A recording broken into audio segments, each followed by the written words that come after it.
নদীতে প্লাস্টিকের খাঁচায় মাছ চাষ। নদীর মাঝখানে কয়েকটি ভাসমান খাঁচায় মাছ চাষ করে আলোড়ন সৃষ্টি করেছেন আহসান ইসলাম শাহিন নামের এক ব্যক্তি। খাঁচায় মাছ চাষ করা যায় বা করা যাবে, এটা কোনোদিন আমাদের চিন্তা ভাবনার ভিতরে ছিল না, কিন্তু এখন দেখছি যে সত্যি বাস্তবে খুব সুন্দরভাবে, খুব সুন্দর পদ্ধতিতে খাঁচায় মাছ চাষ করছে।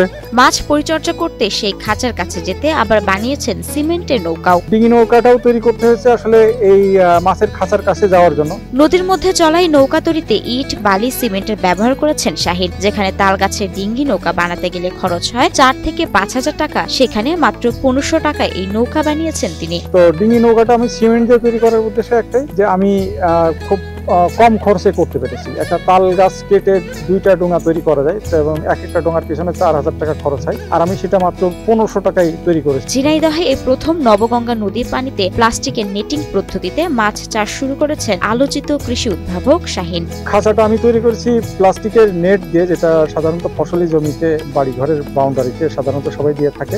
অল্প কিছুদিনের মধ্যে সেই মাছ কয়েক গ্রাম থেকে রূপান্তরিত হয়েছে আধা কেজিতে। এছাড়া তার নদীর ধারের জায়গায় বিভিন্ন ড্রাম বা পাত্র তৈরি করে ট্রায়াল হিসেবে দেশি জাতের বিভিন্ন মাছ চাষ করছেন তিনি। সাথে যেহেতু নদী আছে, এই নদীটাকে কিভাবে কাজে লাগানো যায়, মাছের মূলত সিকিউরিটির জন্য এটা করা হয়েছে, যে আমার যতই পানি বাড়ুক ও একটা নির্দিষ্ট পরিমাণ খাঁচাটা ভেসে থাকতেই হবে। এছাড়া মাত্র দিনে 1 টাকা খরচে ফসল থেকে পোকা দমনের উপায় বের করেছেন শাহিন। একটা লাইট দিয়ে 2 একর জায়গার পোকা, কারেন্ট পোকা এবং মাজরা পোকা দমন করা যায় এবং প্রতিদিন মাত্র 1 টাকা খরচ হয়। সার, কীটনাশক বাদে প্রাকৃতিক উপায়ে বিভিন্ন রকম চাষাবাদ করছেন। নিজের হাতে উৎপাদিত সবজি ও চাল নিজে রান্না করে চলছে তার দিন। সম্পূর্ণ নিজে বিষমুক্ত নিজের খাদ্য উৎপাদন করে খাচ্ছি। শান্তির খোঁজে ঝিনাইদহ পৌরসভার আরাবপুর উকিলপাড়ার আবু জাফর বিশ্বাসের ছেলে উদ্ভাবক আহসান ইসলাম শাহিন। ইট পাথরের শহর ছেড়ে প্রশান্তি পেতে নবগঙ্গা নদীর ধারে মনোরম পরিবেশে একাকী বসবাস করছেন তিনি। ঘরের সামনে ফুলের বাগান আর চারপাশে বিভিন্ন রকমের সবজি ও ফলের গাছ রোপণ করেছেন তিনি। জমির বিভিন্ন জায়গায় বৃষ্টির মতো পানি ছেটানোর ব্যবস্থা করেছেন সৌর বিদ্যুতের মাধ্যমে।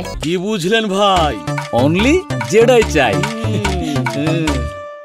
আমার মাথায় হঠাৎ চিন্তা আসলো যে সোলারের পাম্প তৈরি করা যায় কিনা, কারণ খরার সময় প্রচুর রোদ হয়, আর এই রোদ শক্তিটা কাজে লাগিয়ে করা যায় কিনা। তখন আমি এই সোলারের পাম্প ইজি বাইকের মোটর দিয়ে তৈরি করে সর্বপ্রথম 2012 সালে আমি কৃষকদের মাঝে সাপ্লাই দিই। তবে এত সব আবিষ্কার করলো বর্তমানে তিনি আর্থিক সংকটের মুখে। তাই কৃষিতে আরো নতুন নতুন উপহার দিতে সরকার অথবা কোনো পৃষ্ঠপোষকতার সাহায্য সহযোগিতা কামনা করছেন শাহিন।